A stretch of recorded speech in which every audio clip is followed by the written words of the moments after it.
어느 작은 시골 성당에서 한 소년이 주일 미사를 돕고 있었습니다.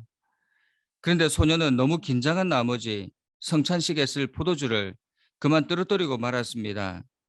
가톨릭에서 성찬용 포도주는 기도하는 순간 예수님의 피가 된다고 믿기 때문에 이것을 굉장히 중요하게 생각합니다.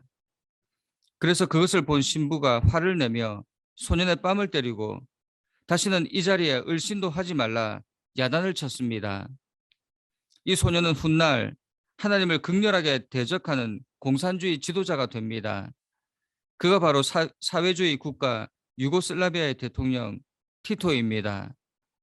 비슷한 시기에 다른 성당에서도 똑같은 일이 일어났습니다. 미사를 돕던 한 소년이 역시 성찬용 포도주를 떨어뜨립니다. 그 당시에는 주로 소년들이 미사를 도왔습니다.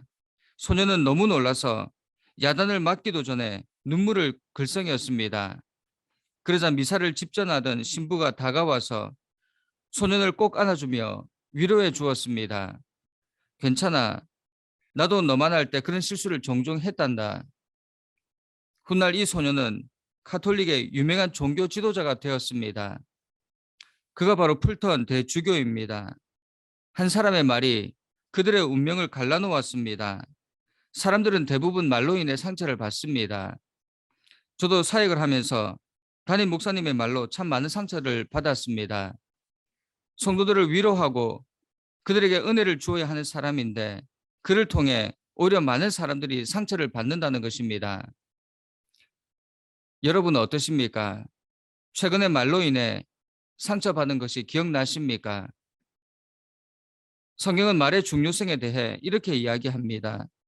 죽고 사는 것이 혀의 힘에 달렸나니 얼마나 짧고도 정확한 말씀입니까? 우리의 말이 사람을 죽이기도 하고 살리기도 한다는 것입니다. 내 말이 배우자와 자녀와 주위 사람들을 죽음으로 몰아넣는가 하면 그들에게 생기를 불어넣을 수도 있다는 것입니다. 오늘 우리가 읽은 룻기의 배경은 사사기의 배경과 같습니다. 신앙적, 윤리적, 종교적, 정치적으로 암흑기였습니다. 참으로 어두운 시대였습니다. 사람들이 각기 자기의 소견대로 행했다고 성경은 말씀합니다. 모든 기준이 삶의 우선순위가 자기 자신들이었습니다. 자기 마음에 합한 게 진리이고 옳은 것이었습니다.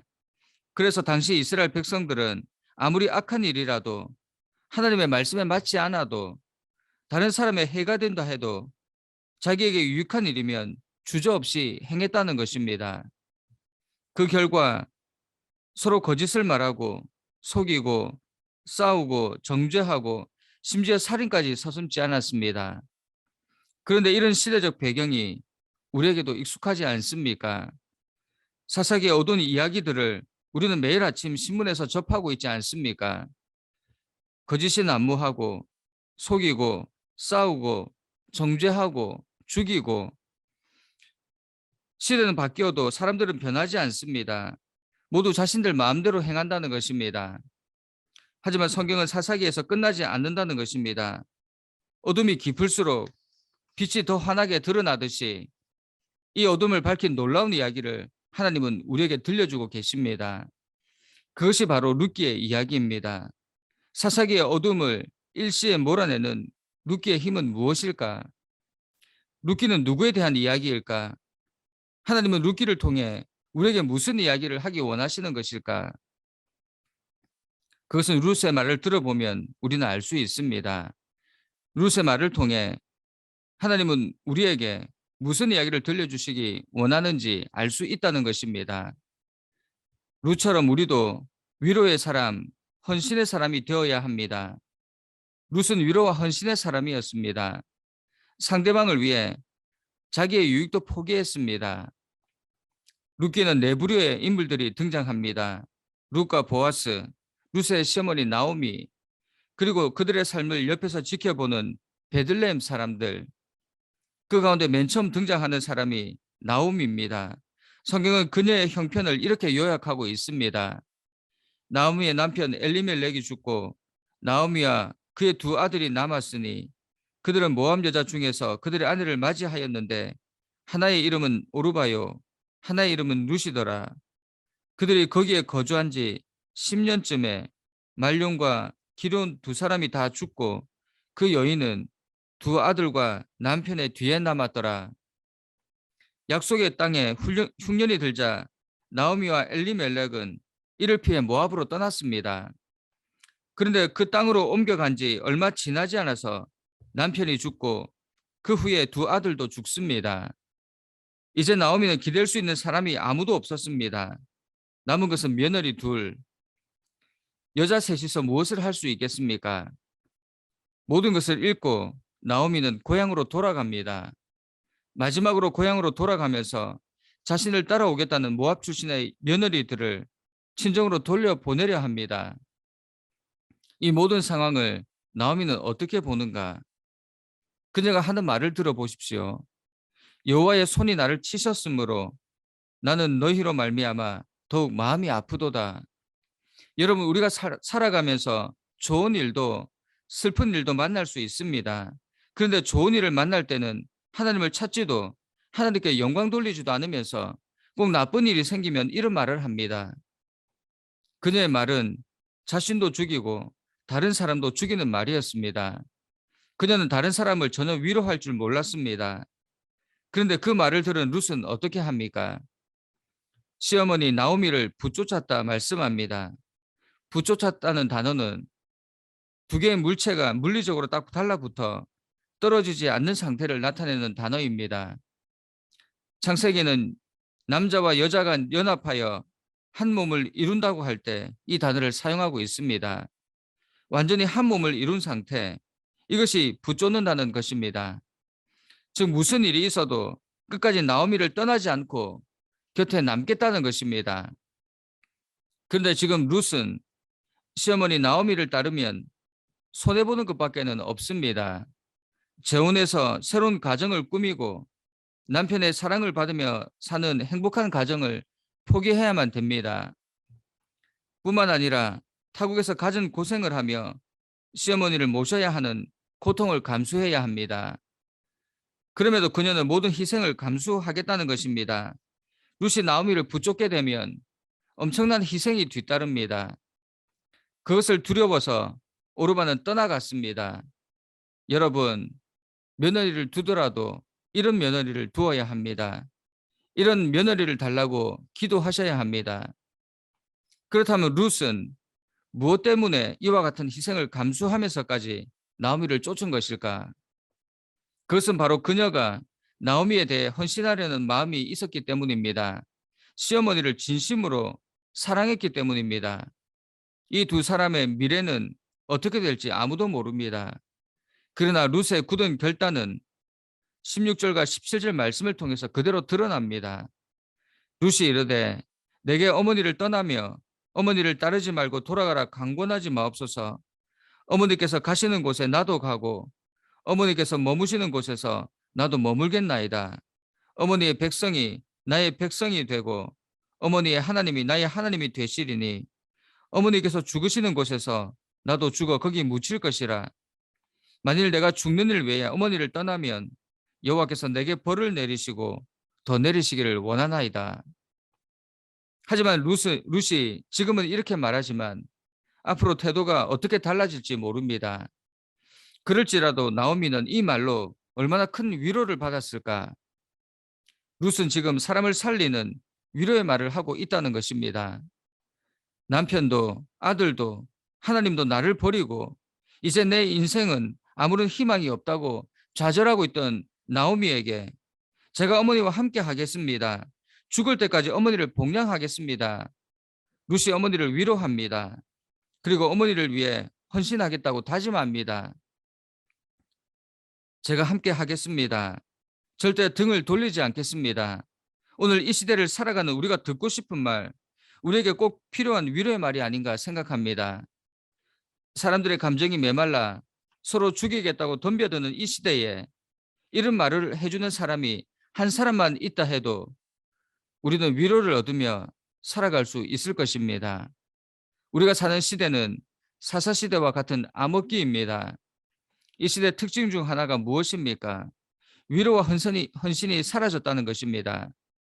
주위를 둘러보면 모든 것의 우선순위가 자기 자신입니다. 내 유익, 내 형편, 내 편안함, 내 즐거움, 내 성공을 위해서는 모든 것을 버릴 수 있습니다. 그래서 아내도 버리고 부모도 버리고 자녀도 버리고 하나님도 버립니다. 현 시대를 포스트 모더니즘 시대라고 이야기합니다. 이 시대의 가장 큰 특징이 무엇입니까? 절대 기준이 없다는 것입니다. 나를 위해서라면 무엇이든지 버릴 수 있는 사회, 자신의 소견에 옳은 대로 행했던 사사시대와 다를 바가 없습니다. 그런데 그런 시대 가운데 다른 사람을 위해 자신을 버릴 수 있는 사람, 다른 사람을 위해 자신을 헌신할 수 있는 사람이 바로 룻이었습니다. 그럴 수도 있지가 아닙니다. 아무도 하지 않던 일을 룻이 했습니다. 오늘 하나님은 룻기를 통해 그리스도인인 우리가 이 시대에서 이런 일을 하며 살기 원하십니다. 모두 자신만 바라보고 아각거리고 살아갈 때, 그래서 위로라고는 전혀 없는 이 사회 가운데서 그들을 위해 헌신하고 위로하며 살아가라고 하나님은 우리를 부르셨다는 것입니다. 그러면 반드시 어두움 가운데도 빛이 비추는 역사가 있을 것이라고 우리에게 말씀하고 있습니다. 그런데 오늘 우리의 모습은 어떻습니까? 세상 사람들과는 다른 모습입니까? 서로를 위로하며 나의 유익을 기꺼이 포기할 수 있습니까? 다른 사람들을 위로하며 살아가고 있습니까? 만약 우리도 서로를 위해 자신의 유익을 조금도 포기할 줄 모르는 자들이라면 우리는 계속해서 사사시대를 살아갈 수밖에 없다는 것입니다. 사사시대를 끊고 새로운 시대를 맞이하기 위해서는 먼저 우리가 헌신해야 합니다. 나의 유익을 기꺼이 포기하고 다른 사람을 위로하는 자리에 있어야 합니다. 그럴 때 우리의 삶은 어두운 이 시대를 밝히는 빛이 될 것입니다. 무엇보다 우리는 신앙인으로서 삶을 살아야 합니다. 아무리 많은 말을 하고 아무리 논리적인 설명을 한다 해도 신앙적인 삶을 보여주지 않으면 그 말과 논리는 아무런 힘도 발휘할 수 없습니다. 생각해 보십시오. 시어머니가 자신의 위치를 이용해서 며느리에게 하나님을 믿는 것을 강요했다면 룻이 어머니를 따르고 하나님의 백성이 되겠다고 결심할 수 있었겠습니까? 룻이 그렇게 어머니를 위해 기꺼이 삶을 포기하려고 한 이유는 나오미의 삶과 인격, 그리고 무엇보다 그녀가 믿고 있는 여호와 하나님에 대한 동경에서 비롯된 것입니다. 특히 그녀의 신앙의 감화를 받아서 그녀가 믿고 있는 하나님의 살아계심을 믿고 그 백성이 되기를 사모했기 때문입니다. 여러분, 우리가 하나님의 백성다운 삶을 살 때 세상에 속한 사람들이 감동을 받습니다. 어둠을 밝히는 빛이 될 수 있습니다. 그래서 예수님은 제자들에게 너희는 세상의 빛이다 말씀하시면서 너희 빛을 사람 앞에 비치게 하여 저희로 너희 착한 행실을 보고 하늘에 계신 너희 하나님 아버지께 영광을 돌리게 하라 말씀하신 것입니다. 여러분, 우리 어둠을 밝히는 빛으로 삽시다. 세상의 풍습을 쫓아 악을 행하고 상처가 되는 말을 하며 살지 말고 하나님 앞에서 정결한 삶을 살아갑시다. 그럴 때 우리의 삶의 모습, 헌신을 통해 하나님께서 영광을 받으실 줄 믿습니다. 그리고 모두가 한숨을 쉬며 살아가는 이 시대가 우리 한 사람으로 인하여 위로와 회복이 있는 어둠을 밝히는 놀라운 이야기로 후대에 전해지기를 간절히 축원합니다. 함께 기도하겠습니다. 사랑하는 하나님, 우리의 삶에 주님께서 비추어 주시는 빛으로 가득하기 원합니다. 빛을 가진 자로서의 삶을 살게 하옵소서. 우리의 말과 행실이 믿지 않는 영혼들을 살리는 일을 하기 원합니다. 아내와 남편과 아이들과 주변 사람들을 살리는 놀라운 이야기가 되어 사람들에게 전해지기 원합니다. 어두운 시대 가운데서도 빛의 삶을 살았던 룻처럼 우리도 우리를 희생하며 사람들을 위로하는 삶 살게 하옵소서. 거짓을 말하고 속이고 싸우고 정죄하는 이 시대를 따르지 않게 하시고 이 어두운 시대를 밝히는 빛으로 살게 하옵소서. 특별히 우리의 말이 사람들을 살리는 말이 되기 원합니다. 우리의 말을 통해 상처받는 영혼들이 있다면 이 시간 회개하오니 하나님 용서하여 주시고 상처받은 영혼을 만져주시고 회복시켜 주옵소서. 이제 우리가 암울한 이 시대를 사는 사람들이 듣고 싶은 말, 위로의 말을 함으로 주님이 원하시는 일을 감당하기 원합니다. 무엇보다 신앙인으로서의 삶을 살게 하옵소서. 말과 행실이 함께 가는 신앙인, 하나님의 백성다운 삶을 삶으로 어둠을 밝히게 하옵소서. 오늘 하루 빛으로 사는 모두가 되기를 간절히 소원합니다. 예수님의 이름으로 기도드립니다. 아멘.